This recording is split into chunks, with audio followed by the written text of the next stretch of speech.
عزیز دوستو، بزرگ اور بھائیوں، زندگی دولت کے انبار کے نیچے نہیں گزر سکتی، بڑے بڑے مکانات کے سائے میں وقت سکون سے نہیں گزرتا۔ معاشرے کے اندر سکھی وہ شخص ہوتا ہے جسے دنیا سے پیار ملتا ہے، جس کا کوئی بھائی ہوتا ہے، جس کا کوئی بیٹا ہوتا ہے، جس کے ماں باپ ہوتے ہیں، جس کے دوست احباب ہوتے ہیں۔ انسان اللہ کی بنائی ہوئی مخلوق سے سکھ پا کے سکھ ہی رہتا ہے، اور اگر اسے مخلوق سے سکھ نصیب نہیں ہوتا، کم لوگ ہوتے ہیں جو صوفیاء ہیں، جو بزرگ ہیں، جو مخلوق کے سکھ کی امید نہیں رکھتے۔ لیکن میں بالعموم بات کر رہا ہوں، عوامی سطح پر لوگوں کو ضرورت ہوتی ہے کہ میرا بیٹا میرا فرما بردار ہی ہونا چاہیے، خاتون یہ چاہتی ہے کہ اس کا شوہر اس کا کچھ نہ کچھ خیال رکھنے والا ہی ہونا چاہیے، خامد یہ تمنا کرتا ہے کہ میری بیوی میری خدمت گزار ہی ہونا چاہیے۔ تو یہ ساری چیزیں اس وقت معاشرے کے اندر پیدا ہوتی ہیں جب انسانوں کا انسانوں کے لیے پیار بڑھ جاتا ہے، جب وہ بہت ساری چیزوں کو درگزر کرنے لگتے ہیں، جب وہ خود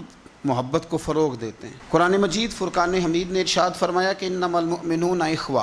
سورہ حجرات کے اندر اللہ فرماتے ہیں کہ یہ جو مومن ہے نا، یہ آپس میں بھائی بھائی۔ کتنا وسیع قرآن پاک نے اس عنوان کو کر دیا، کتنا زیادہ وسیع کر دیا۔ برادری کی، رنگ کی، قبیلے کی، علاقے کی ساری قید سے نکال کر فرما دیا کہ جس نے جہاں بیٹھ کے بھی نبی پاک علیہ السلام کا کلمہ پڑھا ہے وہ تمہارا بھائی بن گیا، جہاں بیٹھ کے۔ اقبال کہنے لگے بازو تیرا توحید کی قوت سے قوی ہے اور اسلام تیرا دیس ہے، اس لیے کہ تو مصطفی ہے۔ جب لوگ قدورتیں پالنے لگ جاتے ہیں نا، نفرتیں، حسد، بغض، عداوت، کینہ پروری، تو ٹھنڈی جگہ پر بھی بیٹھ کے وہ سکون نہیں پاتے، اس لیے کہ ساتھ والے کو دیکھ کے جب 100 دفعہ گھورنا ہے، اور جب آنے والے کا وجود برداشت ہی نہیں ہونا، اور جب انسان نے محسوس کرنا ہے کہ یہ بندہ آ گیا تو یہ کرب ہے۔ میرا کبھی کبھی دل کرتا ہے کہ دوستوں سے یہ پوچھوں کہ گرمی کا موسم آ جائے وہ زیادہ تنگ کرتا ہے کہ کوئی مخالف دوست آ کے بیٹھ جائے وہ زیادہ تنگ کرتا ہے؟ زیادہ دعا کیا ہوتی ہے کہ یا اللہ موسم ٹھنڈا کر دے، کہ یا اللہ یہ بندہ چلا جائے؟ میرا خیال یہ ہے کہ